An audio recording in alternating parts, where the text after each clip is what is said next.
সেই মুজিব পরিবার হত্যা করার পর থেকে কিন্তু হাসিনা আর রেহানাকে ভারতে বসে এরা দুধ কলা খাইয়ে পুষেছে বাংলাদেশের বিরুদ্ধে।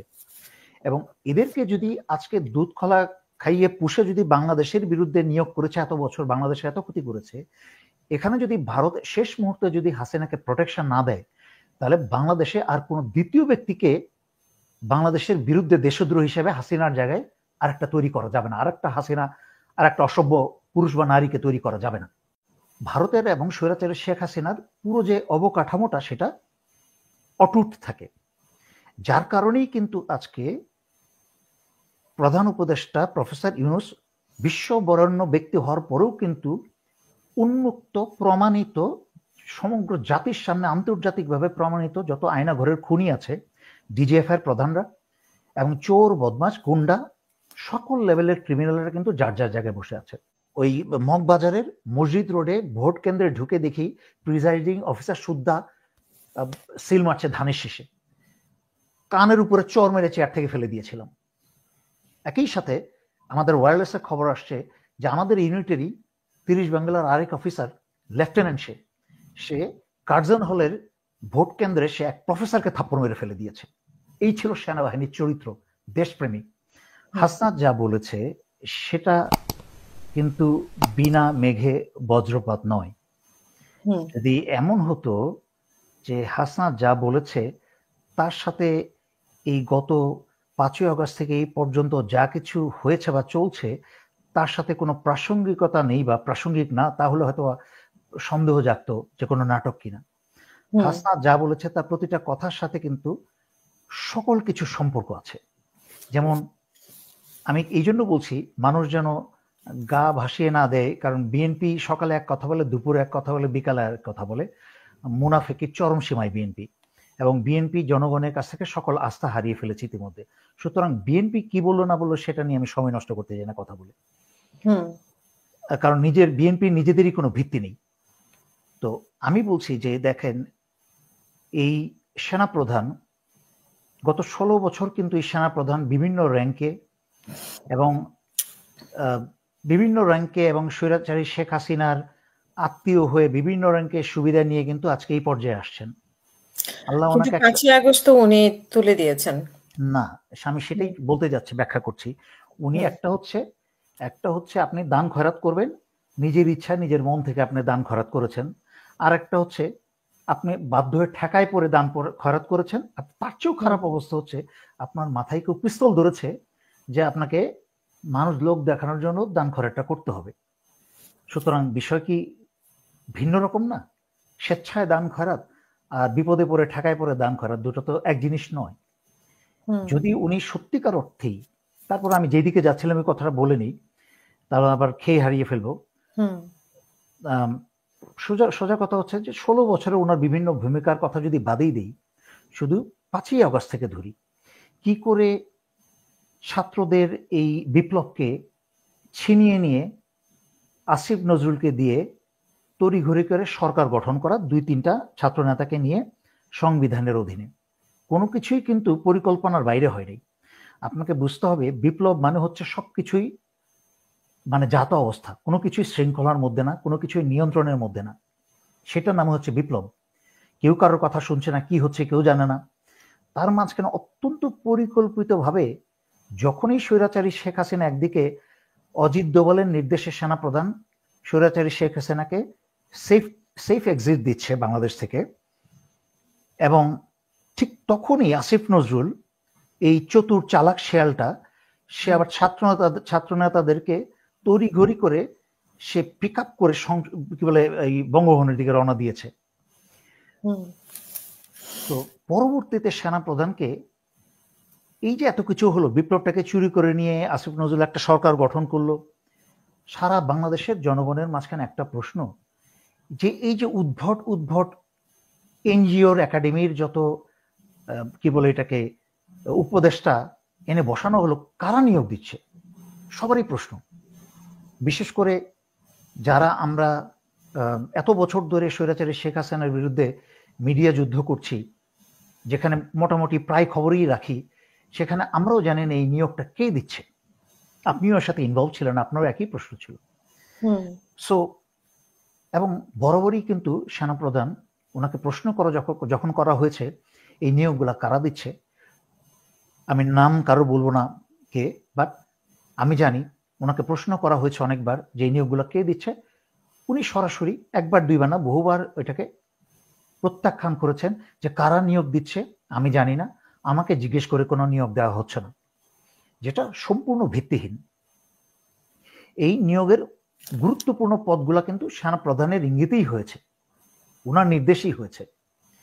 এবং এই যে যত কিছু হচ্ছে, আমি শুরু থেকে 5ই আগস্টের পর থেকে চিৎকার করে বলেছি, আমি হাসনাত, সার্জিস, বিশেষ করে সার্জিসের সাথে ফোনে যোগাযোগ করে ওর সাথে টেক্সট পাঠিয়ে ও আমাকে বলেছে ভাইয়া আপনি আমাকে ভয়েস মেল পাঠিয়ে দেন, আমি দেখে নিব, খুব ব্যস্ত। কিন্তু ওরা বাচ্চা বাচ্চা ছেলে তো ওরা বুঝতে পারেনি আসলে ওই মুহূর্তটার গুরুত্বটা কতটুকু ছিল, যার কারণেই কিন্তু গত 7 মাস বা এত মাস ধরে আমরা সাফার করছি। সেই সময় যদি বিপ্লবী সরকার গঠন হতো, সার্জিসরা যদি অন্যদিকে মনোযোগ না দিয়ে যেই ভাইয়াটা এতদিন ধরে কথা বলছে এবং সবার আগে মিডিয়া যুদ্ধ শুরু করেছে বাংলাদেশে স্বৈরাচারী শেখ হাসিনার বিরুদ্ধে, একটু গুরুত্ব দিয়ে শুনতো, তাহলে কিন্তু আজকেই পরিবেশ হয় না। তখন আমি ভয়েস মেল পাঠিয়েছি, অহংকার করি নাই যে আমি ছোট, আমরা একটা টিম হিসাবে কাজ করেছি, আমি মেসেজ পাঠিয়েছি, ভয়েস মেল পাঠিয়েছি, যেটাই কাজ করি, যেটাই কাজে লাগে, বলেছি তোমাদের বিপ্লব চুরি হয়ে যাচ্ছে, তোমরা তো মারা পড়বা, দেশও শেষ হয়ে যাবে, তোমরা জলদি বিপ্লব করো, চুপ্পুকে সরাও। কারণ এই সেনা প্রধানই কিন্তু চুপ্পুকে রেখেছে এই অজিত দোভালের নির্দেশেই। চুপ্পু হচ্ছে সাংবিধানিক কাঠামো, যেই চুপ্পু থাকলে, যেই প্রেসিডেন্টের স্বাক্ষর ছাড়া কোনো সরকারি চাকরিজীবীর কোনো চাকরি যায় না, নিয়োগও হয় না, চাকরি যায়ও না।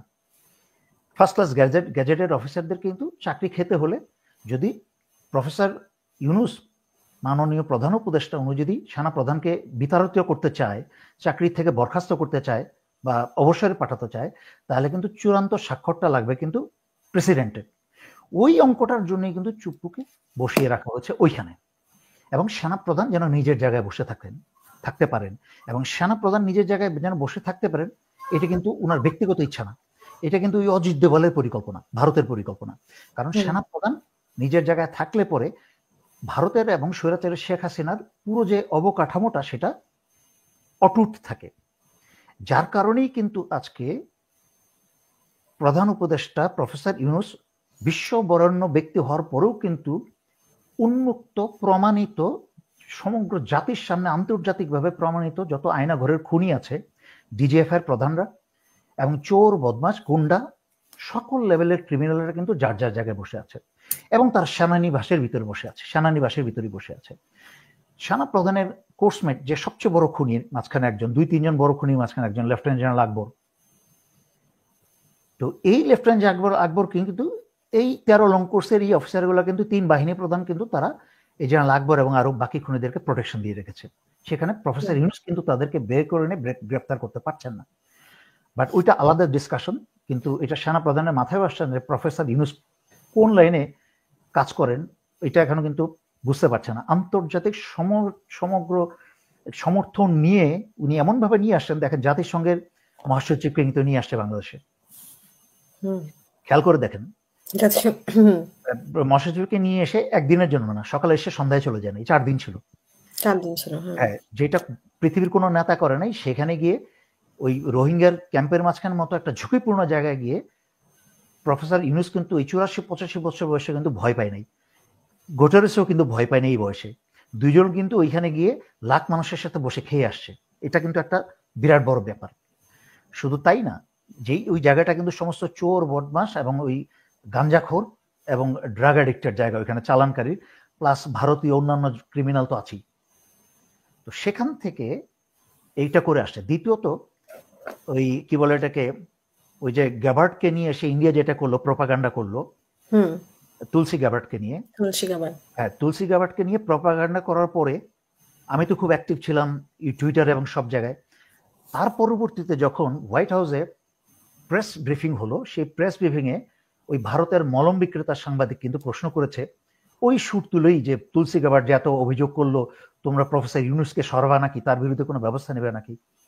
কিন্তু খুব ঠান্ডা মাথায় এই ট্রাম্পের এত দৌরাত্মের পরেও কাউবয়ের মতো কাজ করে চলছে সারা পৃথিবীতে, তারপরেও কতটুকু সম্মান করলে প্রফেসর ইউনুসকে সেই কাউবয় ট্রাম্পের প্রেস সচিব বা প্রেস ব্রিফিং এসে ওই মহিলা সে তাকে ওই মলম বিক্রেতাকে থামিয়ে দিয়ে সে বলল যে আমরা মাইনরিটির উপরে অন্যায় অত্যাচার কোনো দেশই গ্রহণ করি না।